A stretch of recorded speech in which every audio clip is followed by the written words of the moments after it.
See an excellent turnout. We managed to fill the hall very fully.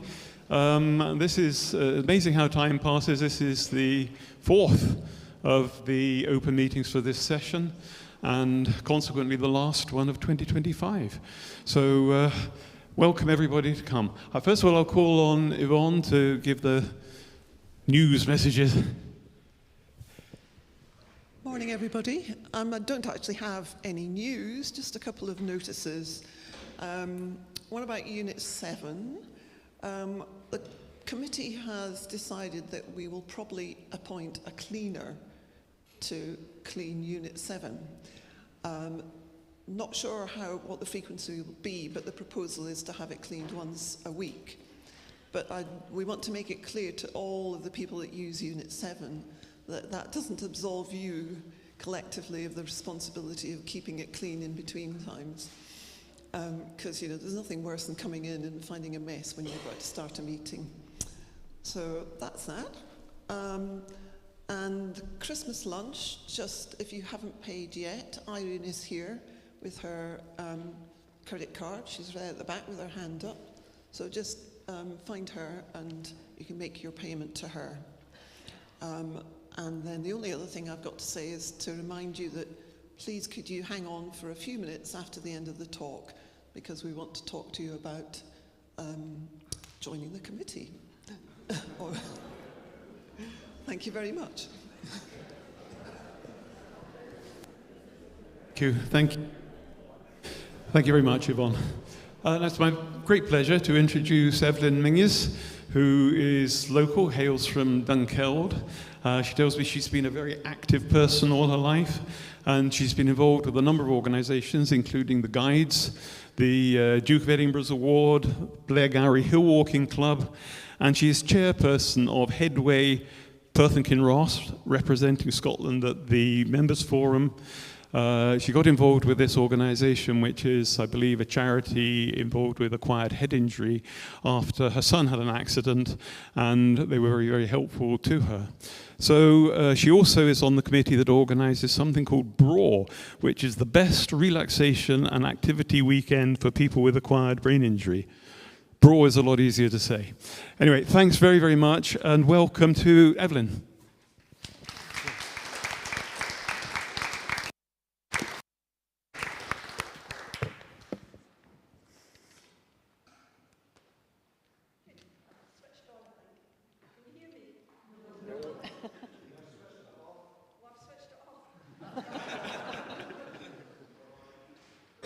Let you know I'm not very good with technology, so I'd like to thank you very much for inviting me to come and give a talk about Everest.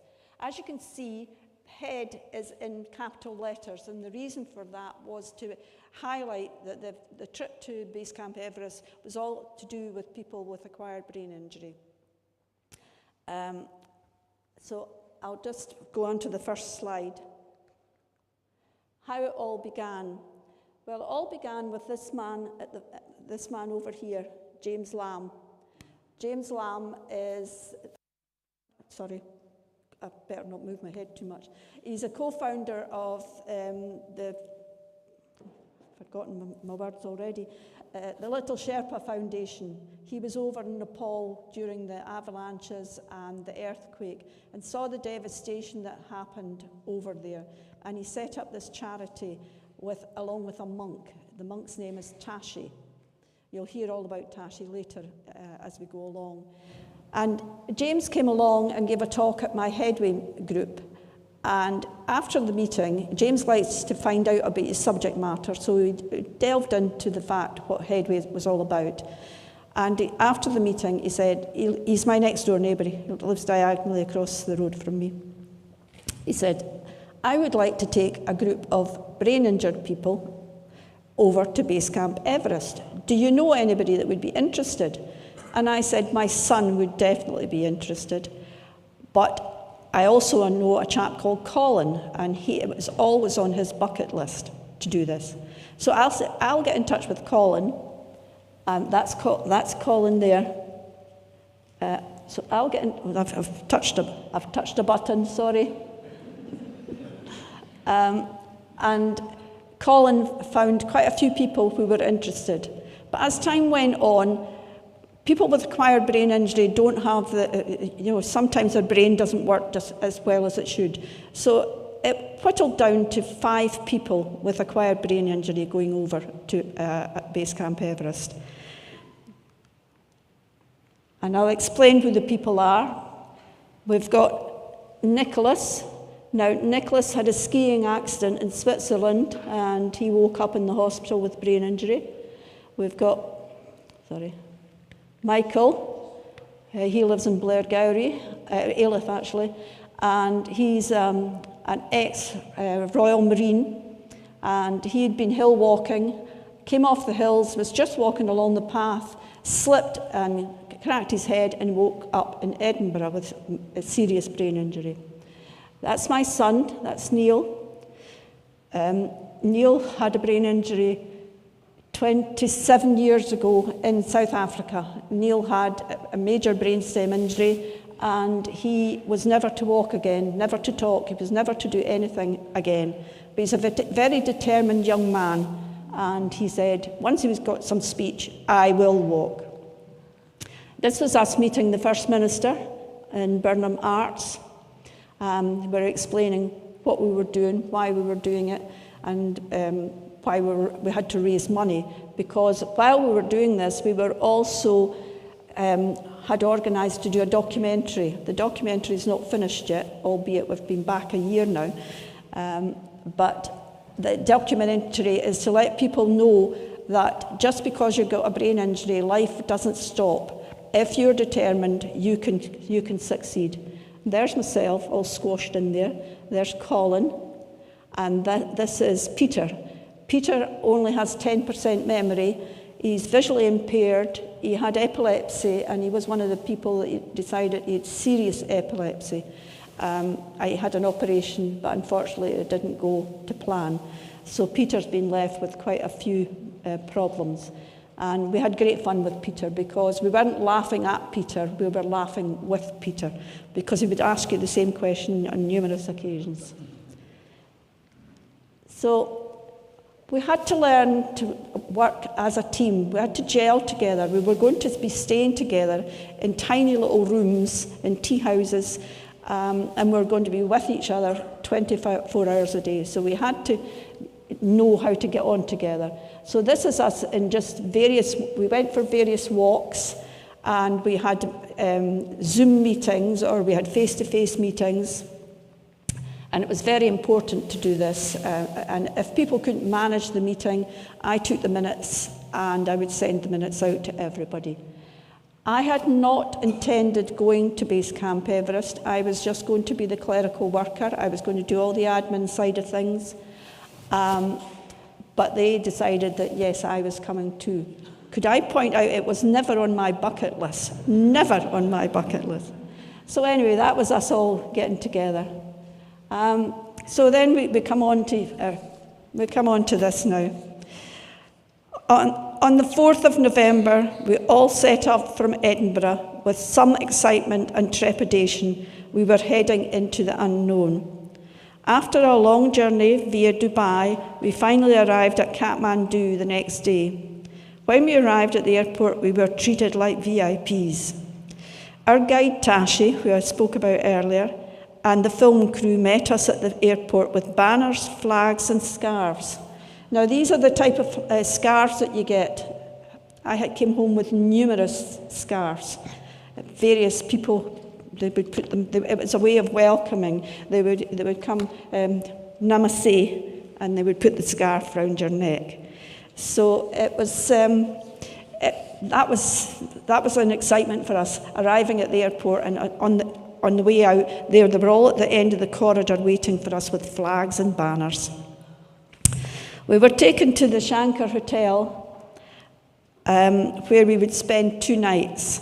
We were acclimatising, because obviously we'd flown into Kathmandu, which is much higher than we're used to. The next morning, we were taken to meet the British ambassador. That was an interesting journey. There was We had to go through various gates, and we had the cameras under the minibus to make sure there was no bombs or anything like that. But the British ambassador was wonderful. We were allocated half an hour with him. We were with him for 2 hours. And we had tea and cakes. After this, we went to a homeopathic hospital to see how they treated brain injury people. It was so different from back home. Very, very basic.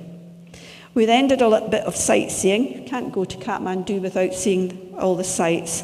And we visited the Golden Temple, the great Buddha stupa. That's it. That's it there. It's absolutely an amazing building. Oh, and that's our hotel up at the top there. We don't know what we're looking up at, but we're looking at something. But that was our hotel. Very posh hotel. Once we'd done our sightseeing, it was back to the hotel to pack your bags. We had to move everything from the bags we'd taken into Tayside. Tayside has a trekking company. It's called Inspire. So all the bags had Inspire on the outside of them, so that when the porters came to take your bag, they knew which bags they had to lift up. So the next morning, very early in the morning, everything's done early. We arrived at the domestic airport. Being the way I was brought up, you always went to the toilet before you went to do anything. So I would go to the toilet at the domestic airport. Well, I got the shock of my life. It's nothing like the international airport. It's just a hole in the ground. And no toilet paper. You have to buy all your own toilet paper. The whole trek, you had to buy your own toilet paper. So that was a shock to me, this hole in the ground. I should be used to that. I'm an outdoor person, but I wasn't expecting that at an airport. So anyway, after a wee bit delay, the flights are not exactly on time. We got on this little 16-seater aircraft, and we flew out to Lukla. Now, you've probably seen that Lukla is the smallest airstrip in the world. And it's small, I can tell you. The views out the window were absolutely amazing. We saw the mountains and everything. But I did say a wee prayer as we were coming into land. Because I know that when you land, the aircraft comes down, zoom, like that, because there's a cliff face facing you just there, so it has to go, doom. And flying out, I think they have a rubber band. They wind you up and you go up the hill and you go zoom. And then there's a steep drop at the far end, so the aircraft has to take off. So anyway, that was our experience of getting into Lukla Airport. This is when the real track began. There are now no roads. We share the track with porters, donkeys, horses, and a type of cow, possibly oxen. Yaks were to come later on the trek. They can't survive below 4,000 metres. The yaks are further up. Beautiful creatures, really nice. Although we were climbing to base camp, change the slide. Oh, that was, sorry, I should have mentioned that one. That is the cables, that is your electricity cables in Kathmandu, everywhere, all on the street. So if you've got a power cut, if there's something wrong with your power, I don't know how you know which cable it is that you're supposed to sort. Yeah, that's the Yeti Airlines. Does that tell you something, Yeti Airlines? That's us all queued up there. Right, so we're in Lukla, and we went to a tea house first to get all organised and meet our porters. And then we set off on our trek. Although we were climbing to base camp, when you leave Lukla, you go downhill for some distance. And I'm thinking, we're going downhill. When we come back, I've got to climb up this hill. But anyway, we eventually arrived at Pangding, which is 2,600 metres, our first tea house of the trek. The next morning, we knew it was to be tough as we were uphill all the way to Nanshi Bazaar. That is sort of the main capital. It's called the Kumba region that we're in, so that's the main capital. And Nanshi Bazaar is at 3,440 metres, and our tea house was at the top of the village. But what was worse was, We were 4 flights up in our tea house. And when my son was always away out in front. Niall can't go slowly. It hurts his hips, his body, if he goes too slow. So he was out in front with Nang Wang, who was our other. We had Tashi and Nang Wang. And he was always out in front. He's in very few photographs because you could never find him. And so that was fine. When we got to just outside Nanshi Bazaar, Niall was sitting there, and I thought, why is he sitting there? His hip had gone out. No, his knee. Sorry, his knee had gone out. And I thought, oh, this is only day 2, and his knees went out. But being a macho man, he decided you only need 1 walking pole. He hasn't got, to see my son, you would think there's nothing wrong with him, but his balance is not good at all. I gave him another walking pole. I says, you have to use 2 walking poles, Niall, because the pressure on your knee is too great. So anyway, we got up to our tea house, and he just poked his knee back into place again. So that was fine. Yeah. So this here is called that's a stuka. And when we arrived in Kathmandu, in Lukla, it was explained to us that you must never go around the right-hand side of a stuka, because it's all to do with the religion. You always go around the left of it. And James gets really annoyed.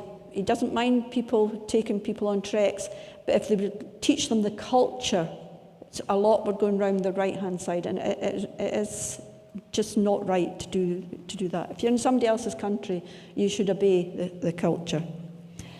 So that was us in Pangding. And that was us climbing up, as you see, up to Nanshi. And this was a chap, he was selling his wares. And as I say, there's no roads or anything, so they just carry everything up. What the porters carry on their back is unbelievable. They have doors, they have fridges, everything on their backs. So anyway, and then we went from... we were supposed to stay 2 nights in Nanshi Bazaar, but plans changed.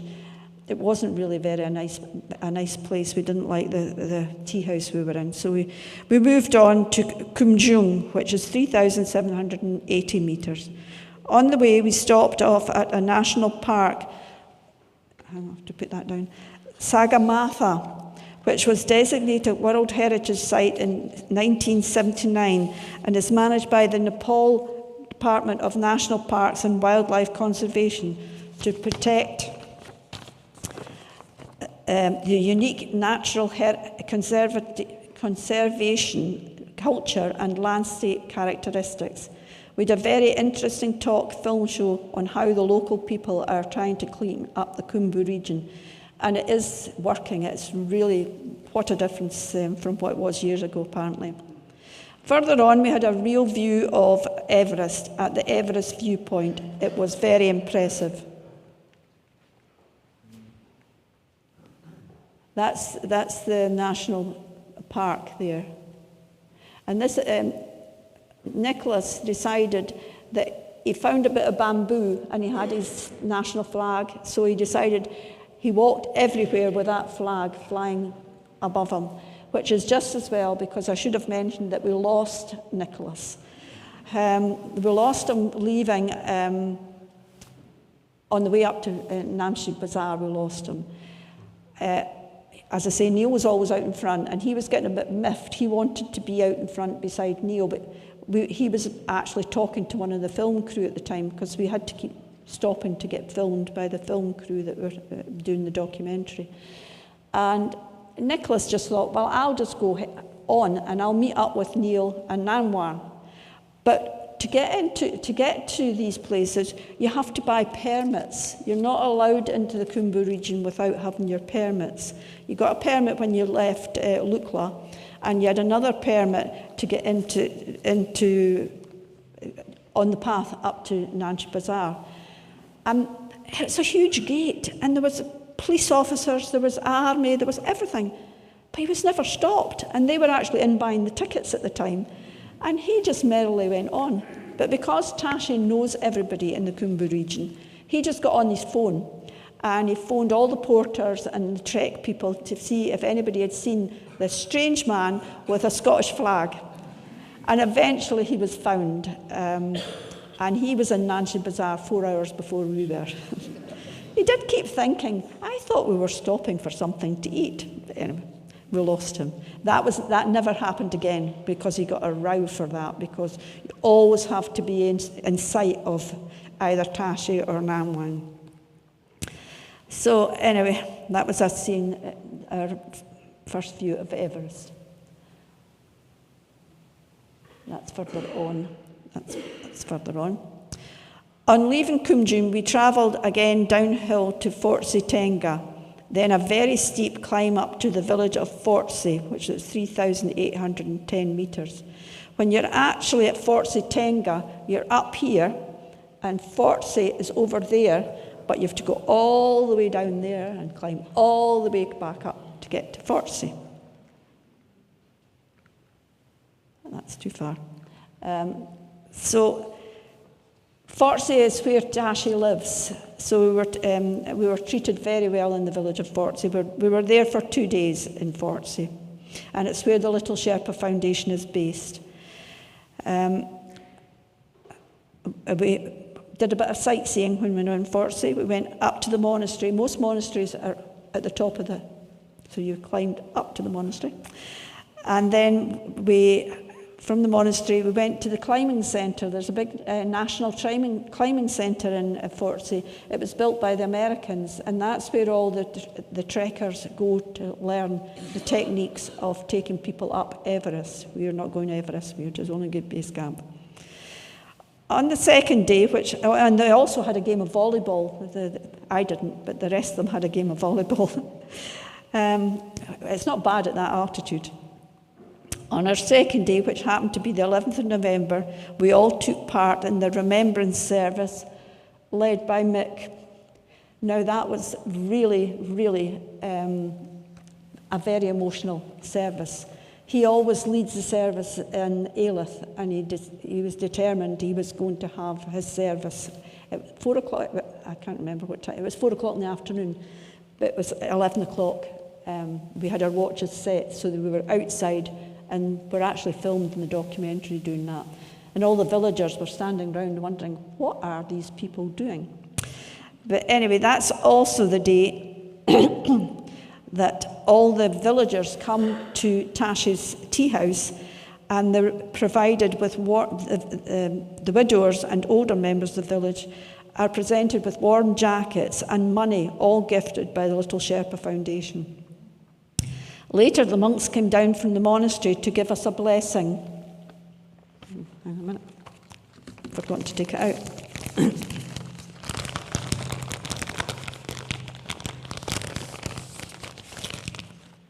Now, we were all presented with this. It's just like a piece of string, but it's blessed by the monks, and it's got 2 knots in it, and this was put over your head. That was for a safe journey to Everest Base Camp. We wore it all the time, never took it off, so we wore it all the time.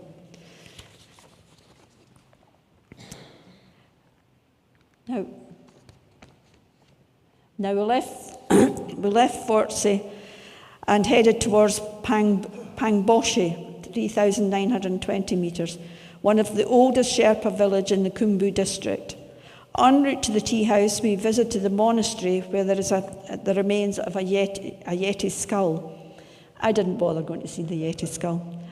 For a start, I didn't know about the Yeti skull, and you have to take your shoes off, boots off, before you go into any of the monasteries. And there was no way I was putting my boots taking my boots back off again. 1 or 2 of them went to look at it, but I didn't bother. While in the Pangboshi tea house, we were entertained with singing and dancing by some of the local women who look after the area. We gave them a donation towards their funds. We then travelled there's a lot of boshes in this, we then travelled to Dingboshi, which is 4,410, that's the ladies doing their entertainment for us. Then went to Dingboshi, which is 4,410 metres, where we were to spend 2 nights acclimatising. It gave us a chance to do a bit of washing as well. It was too good to go for a stroll and have a coffee and cake in one of the tea houses.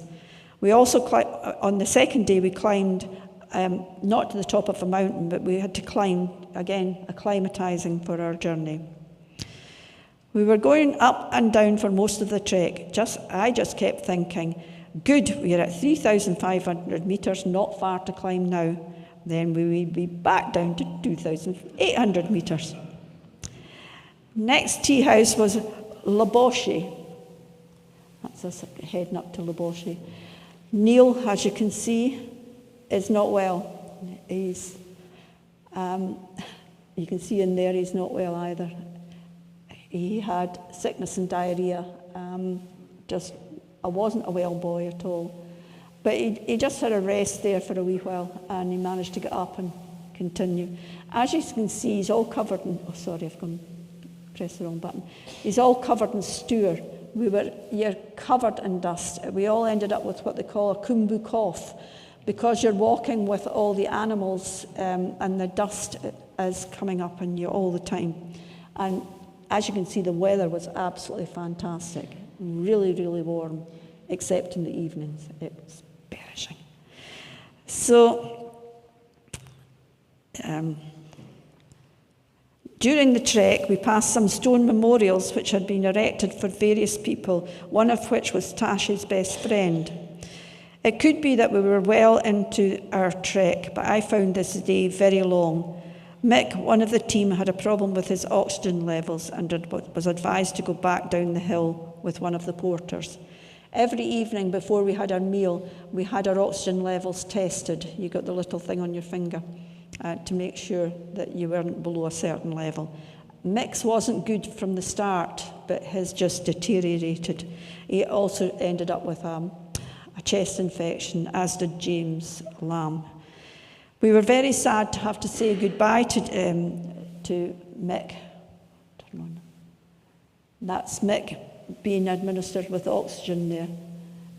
That's Tashi, and that's a doctor at Laboshi. There's a wee hospital at Laboshi.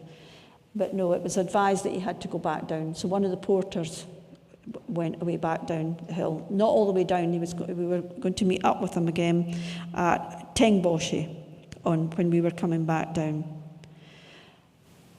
So that's us all at Laboshi, and now we're heading to Gorka Shep. Gorka, as you can see, look at the state of this. Dearie me. My son took that photograph, and he's determined it's going to be in every single presentation. But you can see we were absolutely exhausted. But we were now at Gorka Shep. This was a much shorter journey, but it was as difficult as we seemed to go up and down on a regular basis. This was our last tea house before we got to base camp. There was a great deal of excitement in the tea house, as some had just come back from base camp and some were contemplating the journey ahead.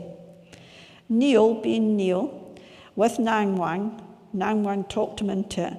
Why don't we just climb that hill at the side? I think it was one of these hills here. We'll climb one of these hills before we go to Everest. And off the two of them set. Went up the top of the hill and came back down again. So, base camp. We set off at 5 o'clock in the morning.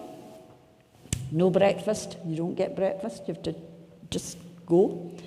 And with our head torches on. It was a hard trek, and Peter was really struggling by this time because we'd realised that Peter's, although Niall's balance wasn't good, it was fine as long as he had the two poles. But Peter couldn't see half the time. He couldn't see the rocks or the boulders, and so he often had to have help, especially when it was dark like that. So we're almost at base camp here. And there we are. We've reached base camp. It's a miracle I'm actually in that photograph, because when I got to base camp, I just sat down and cried and cried and cried. It was so emotional. I mean, to be told your son would never walk again, and then 27 years later, you're standing at base camp with him. Really emotional. We were we were in, that's Tasha's company, Inspire. And as you can see, we actually all have these hoodies on. We were all supposed to take our jackets off to show off our hoodies. It was minus 12 degrees. I was not taking my jacket off. I was perished. I also had Scottish flags in my rucksack as well. They weren't coming out in my rucksack.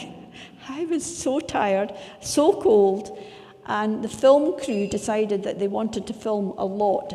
We were there for an hour and a half being filmed. They have to keep stopping because the helicopters are going over all the time, taking people sightseeing, or they're taking stuff up to Everest Base Camp.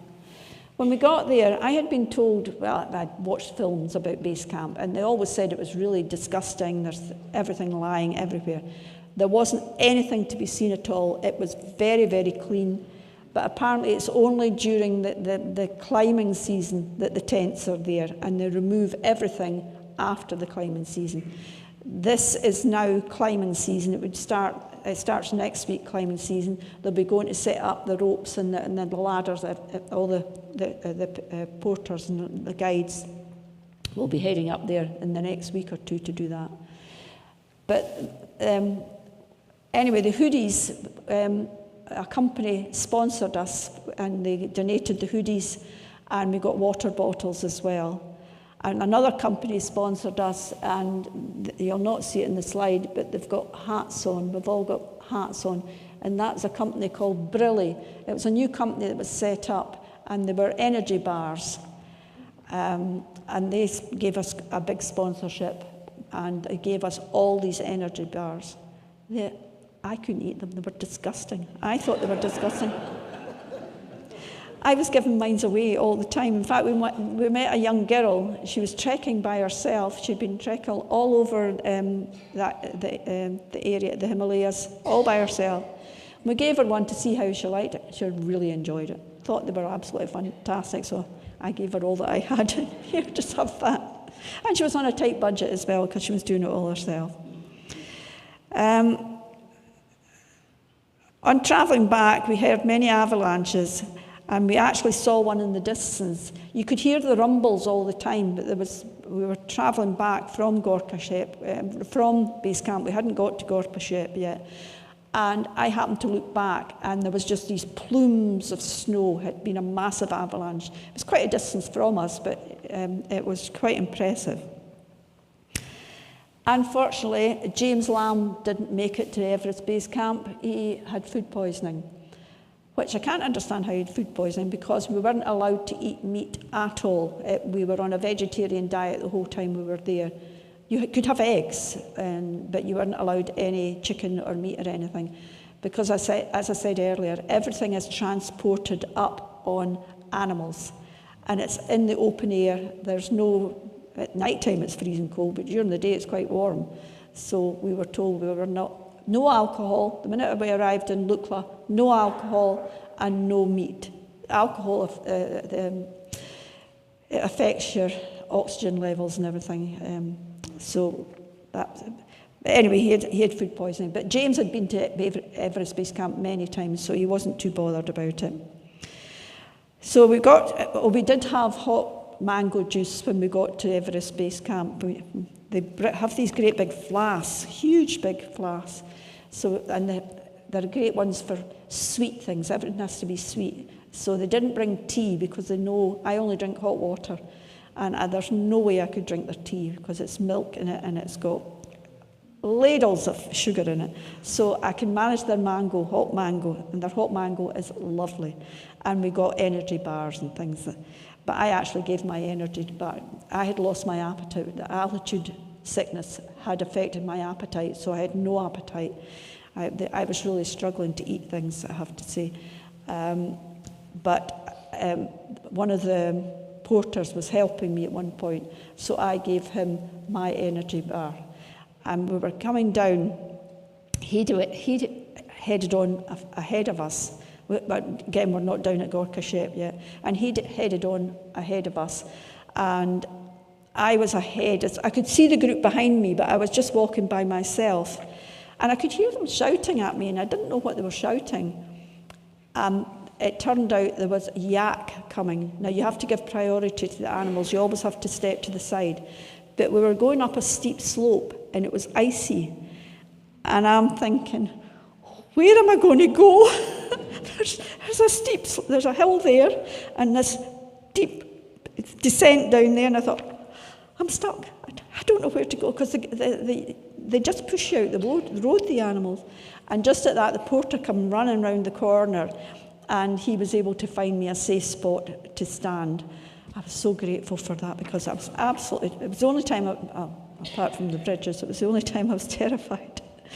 But anyway, we didn't stop. We stopped at Gorka Shep to pick up James, to collect James, but we didn't stop there. So we were on the go for 12 hours before we reached our tea house at Thukla. I don't know if Thukla's on here or not. That's us just descending. That was when we were descending. That was the memorials that they had that I talked about earlier. And again, you'll not see Niall there because he's with Namwang. So then from Thukla, we travelled the next day to Temboshi. That's the biggest monastery in the Khumbu region is at Temboshi. And that is actually where, excuse me a minute, I'll have to use a tissue.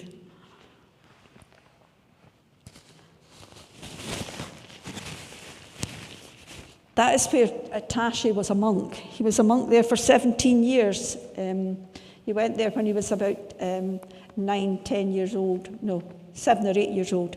And he stayed in the monastery for 17 years. This is the monastery here. And when we arrived there, they were setting up for a big race. And so my son decided, I'll pretend that I've taken part in this race. So we've got photographs of him coming through the finishing line at the. But we spent 2 days in Temboshi at the monastery, and we were lucky enough.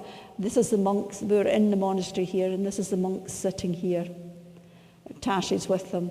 And we gave them, the Little Sherpa Foundation gave them warm clothing as well.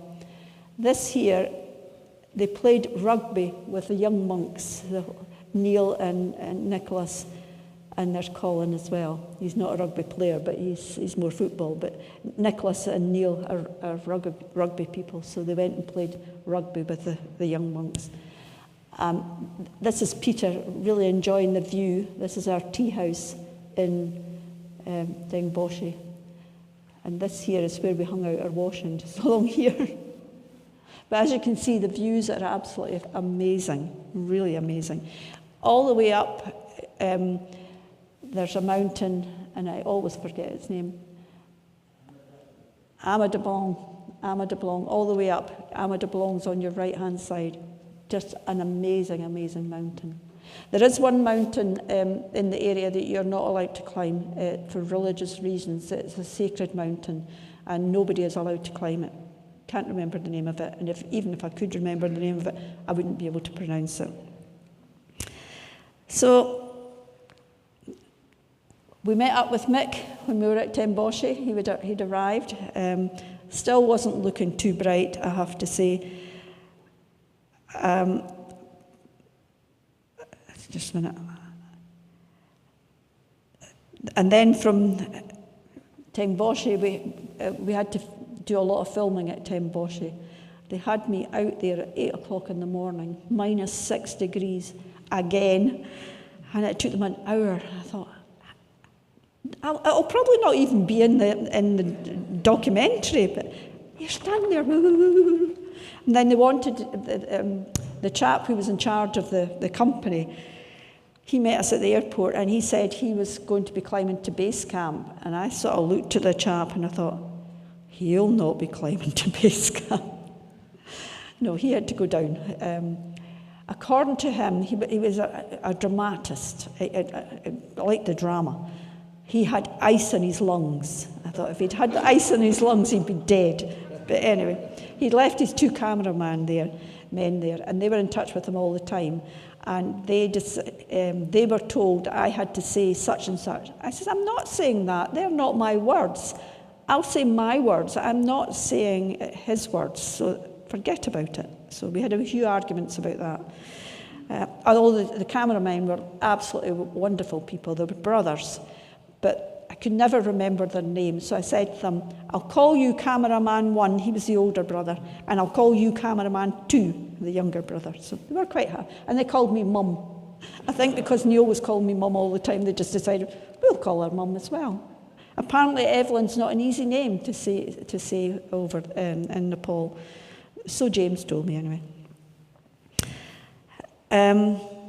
After more interviews, we set down to Nancy Bazaar. I could not believe it. We seemed to have arrived there in no time at all. During the journey, it became clear that Mick was not really well, and they organised a horse to take him down to Namche, where he was to be admitted to hospital. The hospital in Namche is not what I thought it was going to be, because we went to visit him. And we went up these wooden steps in the village, went up these, inside a building, you went up these wooden steps, and at the top of the wooden steps, there was Mick lying in his hospital bed. Not at all what I expected. He was on oxygen and he had lots of needles in him. And the next day, he was getting flown out by helicopter to Lukla. But he had to get out of his bed to walk to the helicopter. And there, from Lukla, he was helicoptered to the hospital in Kathmandu. But we were really disappointed to be missing him again. Again, it was sad to say goodbye to him, as he was a great member of the team. He was a good hugger. That's what I could say about Mick. If you were crying or really upset, Mick would come over and he'd give you a and I must admit, I missed him at Base Camp Everest. Everybody was hugging everybody else, but Mick just seemed to get you in your arms and just give you a really good hug. So anyway, when we were in Nancy Bazaar, we didn't stay at the tea house that we stayed in the first time because we didn't like it. We stayed in, believe it or not, the Hilton. But it's actually called the Hilton. The lights went out that night. There was a power cut, so the lights went out. And as you know, I said we were not allowed meat. There was just long communal tables you sat at, and there was a chap at the further up from us. I don't know what nationality he was, but he'd ordered meat, obviously. And he couldn't get. I was watching him, and he couldn't get his knife through this meat. So he must have said to somebody, "I can't cut through my meat." They gave him a meat cleaver to cut his meat. So I pointed out to everybody, look what he's doing. I should have said earlier as well, there was many days we never got washed at all. We were filthy. Because at that altitude, often or not, there was no water. The water had frozen through the night. And in the tea houses, most tea houses did have what I termed as a city-down toilet. And if you went into the toilet, and there was a big barrel full of water and a makeshift jug. So you did what was necessary, and then you had to break the ice in the makeshift in the barrel and get the water out and put it down the toilet. So that was you flushing the toilet. So very, very, very basic. You were lucky if you got a dribble to brush your teeth. But I think I went 6 days without a shower and without washing my face, which is not like me at all. So, and if you did get a shower, it was a case of the showers were run with Calor gas, and the smell of Calor gas was horrible. I never want to smell Calor gas again after that. And you'd be standing in, there was no heating in any of the tea houses at all. You'd be standing, I've got to take my clothes off. Oh, in the shower. Oh, that's lovely. Oh, I've got to get out of the shower. And it was as quick as you put your clothes on. The only place that you had heating was in the dining area. They would have a stove in the middle of the room, and that was the only heating there was in any of the tea houses. We set off the next morning to Pangding. That's us going. Now, I have to tell you about the bridges. Do you see these bridges?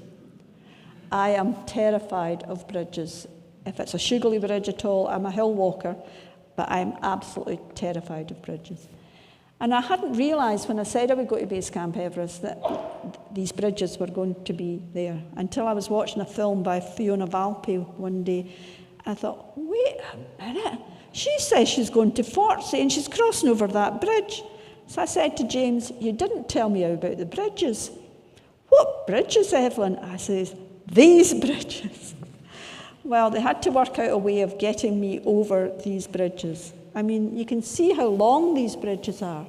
And they're too wide because the animals are on these bridges as well, so you can't hold on at each side.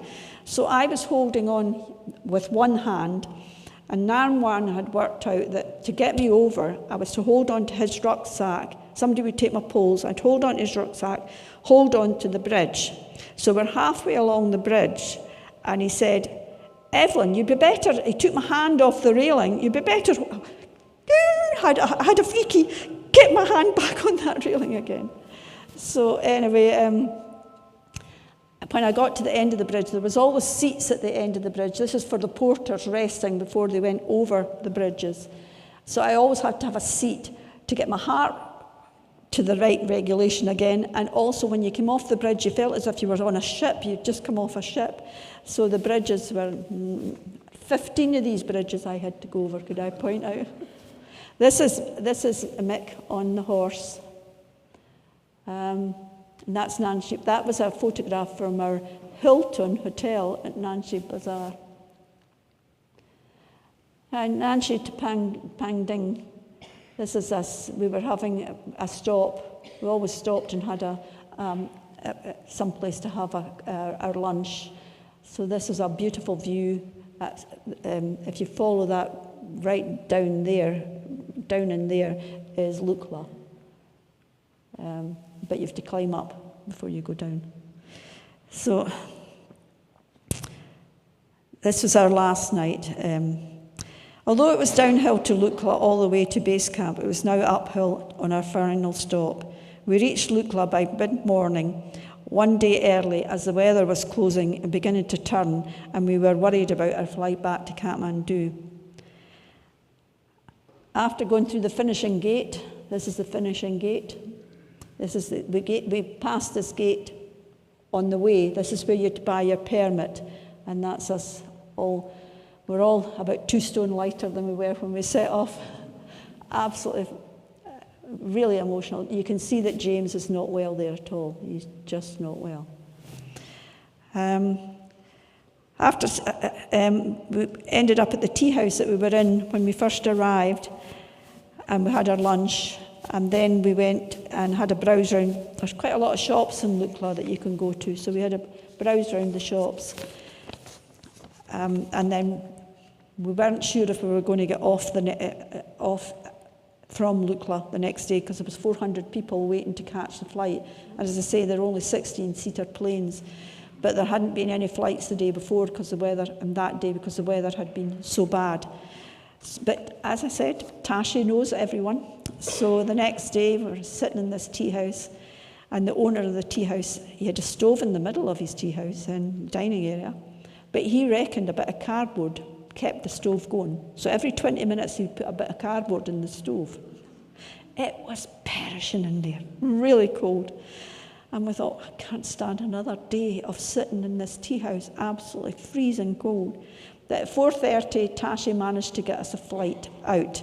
James managed to get a flight. There was one seat available on the flight to Kathmandu. So because he was ill, we told him just to get on that flight. But we couldn't get on a flight to Kathmandu.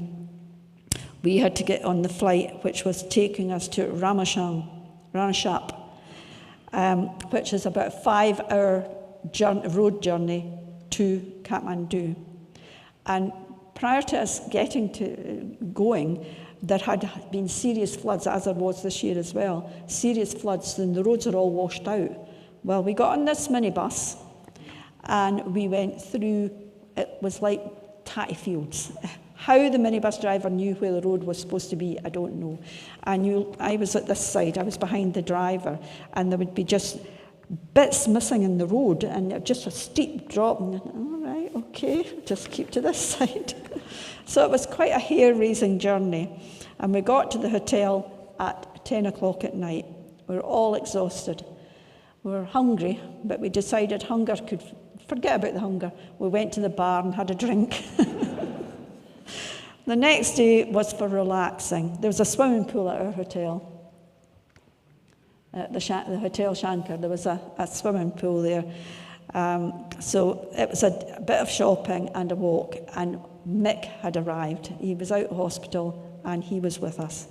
Colin had left. He'd gone with Mick to Kathmandu because he couldn't go by himself, so Colin never saw the end of the journey. Mick was looking an awful lot better. The last day of our trip, we went sightseeing with Tashi. We visited the Monkey Temple, then went on to the Old City. All this was amazing. And if anybody wanted to see, there's little, you had to pay to get into everything. So I've got all the things here. And there's maps. I've got a couple of maps here as well of our journey. I tried to photocopy these maps and put them on a screen, but I don't have the technology for that, so I just bring the maps with me instead. So on that evening, Tashi had organised a Nepalese banquet for us. There was also traditional dancing. There was dancers up on the stage. And we all, apart from Niall, who was a stick in the mud, we all ended up on the stage dancing with the traditional dancers. We met up with Tashi's brother, who had at that point, he had summited Everest 5 times. But since then, Tashi set himself a challenge to climb Everest 4 times in less than 10 days, I think it was. And he did it. He climbed Everest 4 times. An amazing chap. But you could tell that he'd actually climbed Everest 4 times. I saw lots of photographs, and it just wasn't Gelson. Gelson was his name. It just didn't look like Gelson. He'd really taken a lot out of himself. We also met another gentleman who's a trustee of the Little Sherpa Foundation, and he had summited Everest 12 times. It was a great evening and a good way to finish our visit to Nepal. Tashi gave us gifts. We all got gifts, and we all got certificates. So I have a certificate to see that I was at Base Camp Everest. And beautiful gifts he gave us as well. I have to say, while we were there, the people of Nepal are a wonderful people. They're a very friendly, welcoming people. They're obviously a very poor country, but they don't realise we've got all these comforts, and they don't realise they've never left the Khumbu region. So how would they know that we're used to warm rooms and hot showers and all the things that are necessary for us Eastern European people. So, but anyway, it was a great trip, and thank you very much for listening. I hope I haven't waffled on too much. Thank you.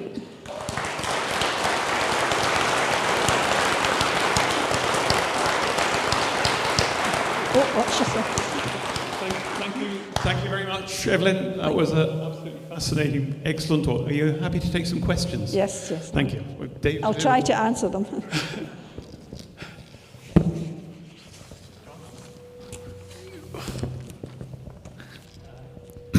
Right, we have a microphone. So don't go away. We'll need you to answer some of these questions.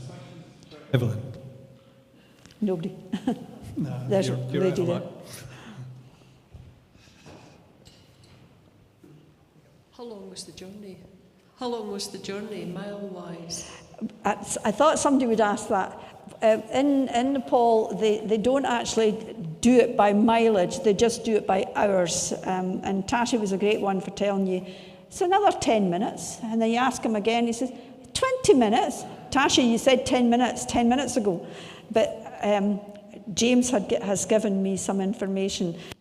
Distance is 80 miles, 130 kilometres. And you were roughly walking about 10 to 15 kilometres per day. But it just depended where you were going. But it was up and down and up and down. And the paths are non-existent, really. They're just tracks for the animals.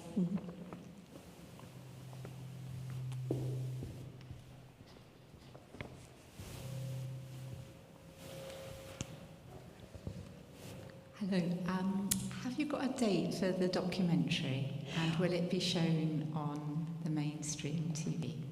We haven't got a date. I'm trying to think of his name. I always get his name muddled up. Anyway, James is in touch with him all the time, and he's very involved in the politics of Kathmandu. He's with the president all the time. And I have seen the documentary, but it didn't have any sound to it or music to it. So I don't know when it's going to be. Although I had a film, actually. I've missed out the film. Hang on, I do have a little film. Sorry, I forgot about that. I don't know where I missed that. Can you do it?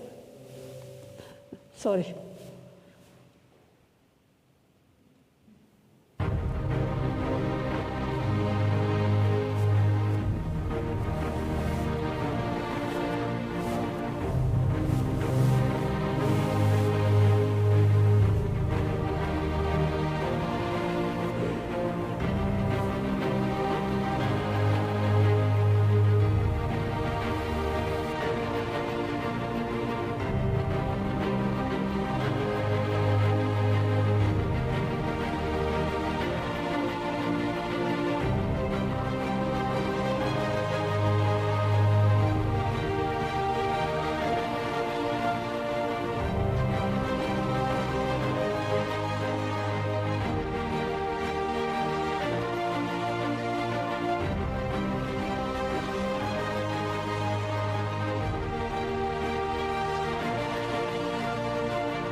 One, two.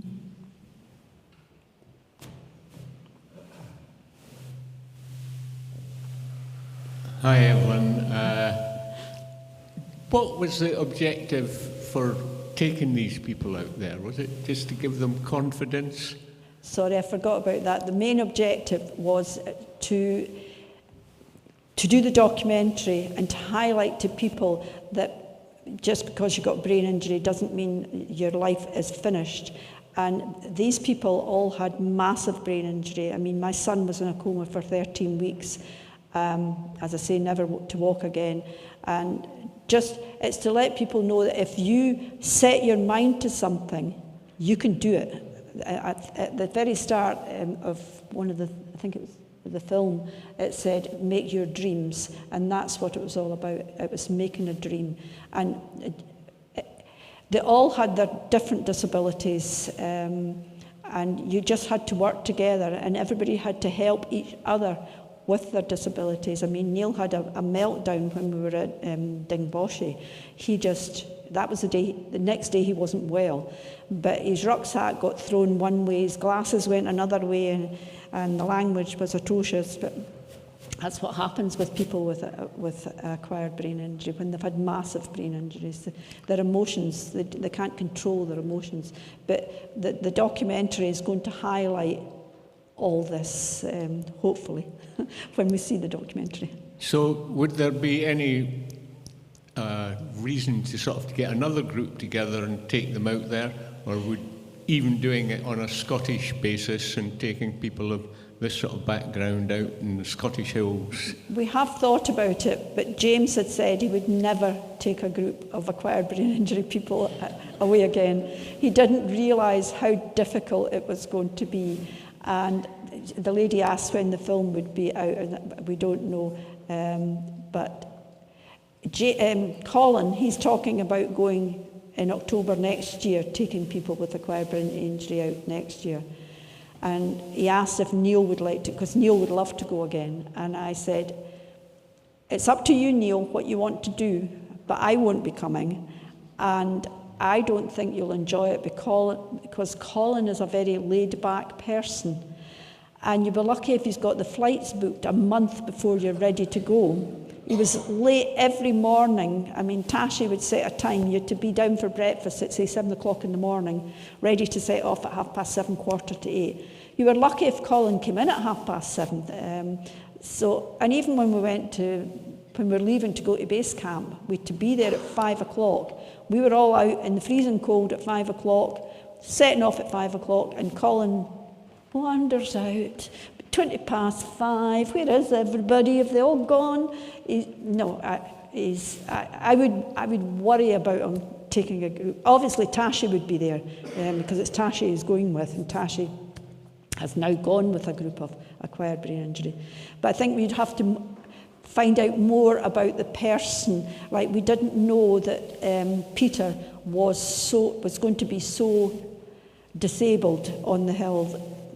Because Colin and Mick had gone away, one of the porters, the head porter, was actually able to take charge of Peter so that we didn't have to do it. I looked after Peter for half a day, and I was exhausted because we were going downhill and there's steps and stairs, and I had done it in my training. When I was training for mountain leader and things, you had to lead people who have a disability.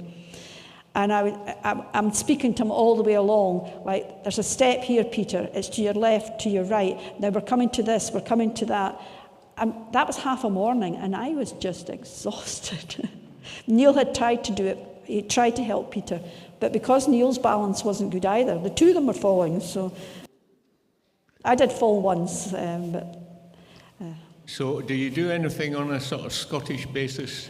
They talked about we've never, believe it or not, although I'm a hill walker and I've climbed very many Munros, I've never climbed up to Ben Nevis. So we did talk about a group going up to Ben Nevis.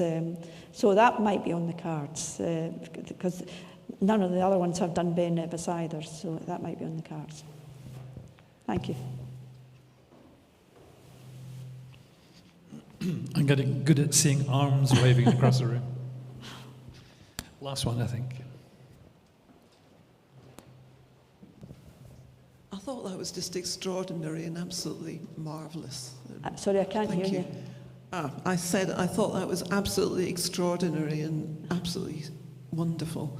But I wondered whether there was any, from what you said, there wasn't, but was there any sort of medical screening before you set off to make sure that these people had some chance of Everybody had, although we were all members of Headway Scotland, we weren't going under the auspices of Headway, because if we did that, we'd still be planning it in 10 years' time, because health and safety, risk assessment, each individual had to go and visit their own doctor and find out if they were fit enough to travel.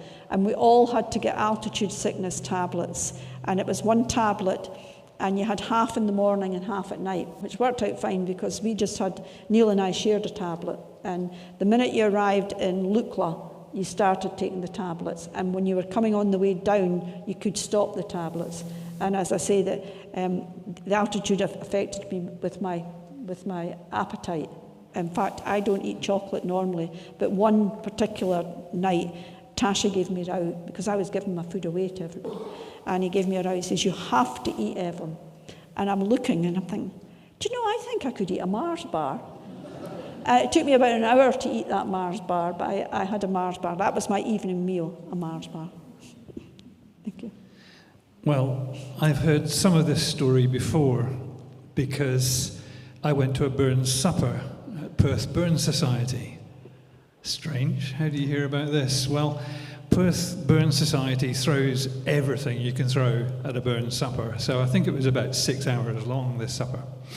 And my dinner guest, if you like, was my wife, Cindy, who was sitting on my right-hand side. And on my left-hand side was Evelyn. I'm sorry, Cindy, I have to apologise. I kind of ignored her for the whole evening because Evelyn and I started talking about Nepal. I've never been to Nepal, but coincidentally, my daughter had just been to Nepal on a charity, as a charity representative for her company. My son had been on the Annapurna Trail with his life partner and proposed to her at the end. And she said, "Don't be so silly," but they got married anyway. So we were talking about Nepal, and I thought, well, any stories I have about Nepal pale into insignificance compared to Evelyn's story. And I thought, as you've seen today, she related the experience she's had with Headway, with her son Niall, and with the team on their trip to Everest, and it was fascinating, as you found it today.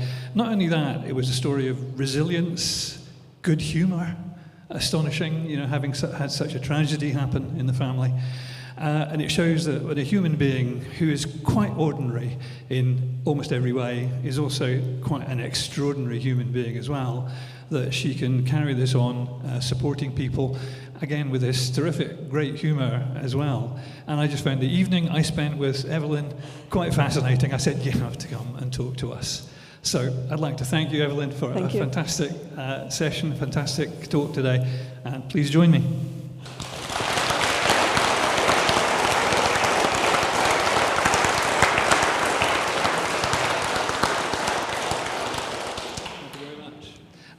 As we said earlier, we've barred the doors now, so we'd like to talk about committee for a little while. It shouldn't be more than about 10 minutes, I think, Richard. So let me hand over to Richard. Don's coming.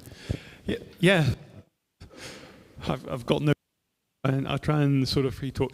The thing is, Perth U3A is a well-established organisation. I think it does fantastic work. We've got more than 500 members, and we've got dozens and dozens of interest groups. But to keep this show on the road, we need an effective committee. Now, we've got a good committee, but we also need to keep a sort of a succession plan going so that we can get more people to step in. When the last chair precipitately resigned at the beginning of the summer for personal reasons, I agreed to stand in until the next AGM. But we don't have a vice chair to take over from me, and we really need to think about encouraging people to step up, to take on officer roles with the committee. We have a secretary. Yvonne is reaching the end of her 3-year term, but has signalled a willingness to carry on after the AGM, which is excellent news. The treasurer, Irene, has just started a new 3-year term from last year's AGM, so that's excellent. The membership secretary, another absolutely key role, is Dave. And when we planned to have this chat today, I was going to plead for somebody to stand forward as membership secretary. But excellent news, our new committee member, John Sievers, has agreed to take on this role. So Dave, there will be sort of a handover period between now and then and the AGM. So really, generally, we're keen to get people on the committee because you don't have to be an officer. There's lots of other stuff that can be done, including working with volunteers and our absolutely excellent social program organisers and people like that. But we do want to encourage people to come forward, and in particular, we need a vice chair fairly soon to take over from me at the AGM, and we will need another vice chair after that to sort of take over from that person when they become chair. So really, this is just a request for people to think very carefully. Now, we don't have the whole membership in here. We've got, as I said, I think we've got 530 members, something like that. There must be enough talent out there to take over. It's probably better for somebody thinking about being a vice chair or a chair to have maybe had a year or two in the organization to understand what we're doing. But I would encourage people to think carefully about whether they are willing to step up and help the committee, without which Perth U3A would not function. And also, group leaders, I think, we talked about group leaders who are sort of active, sort of leader being a key word there. If you've got people in your group who you think might be interested or might be excellent people to step forward and join the committee, I would ask you to encourage them. And anybody who is interested, please feel free to contact me, contact any member of the committee for a chat, informal chat or whatever. On the website, you will find that there is a list of sort of role expectations, or sort of the jobs that people do in these various jobs on the committee. So really, that was what I was going to say. Just say, please think about it. Please encourage others to think about it so that we can keep the show on the road for a good few years to come. Just want to say anything. And remember that if nobody volunteers, we'll just have to draw lots. One other thing I'd like to say is that you can think of the committee, somebody suggested this, I think it was John in fact, think of the committee as another slightly specialised interest group. It's something where you can have fun, enjoy yourself, basically have a good discussion, and also you're changing the direction or steering the direction of the whole of the Perth U3A, hopefully to good effect. So the committee is about 12 strong, or should be 12 strong at full strength. But there are spaces at the moment, and I think the most pressing need, as Richard says, is to find a vice chair very, very soon, because Richard did volunteer, with only a little bit of pressure from some of us, did volunteer to be the interim chair, and he's been doing a great job, but he really is only going to do it for until the end of this session, 25-26. So really would love to see you stepping forward. It doesn't need to be here in public, but just sidle up to one of us and say, tell me more. Can I maybe come along to a committee meeting and just see what it's like, see if I can dip my toe in the water? That's absolutely fine. Anyone else? Just adding to what Dave just said, you don't have to step straight into a defined role on the committee. You can come join the committee, learn the ropes. I'm told to move left a bit. Yes, you could just join the committee as an ordinary member, and that would help you to just learn how we operate and what fun we have. Before thinking about taking on a specific role. And it would be good if you thought about doing that rather than later.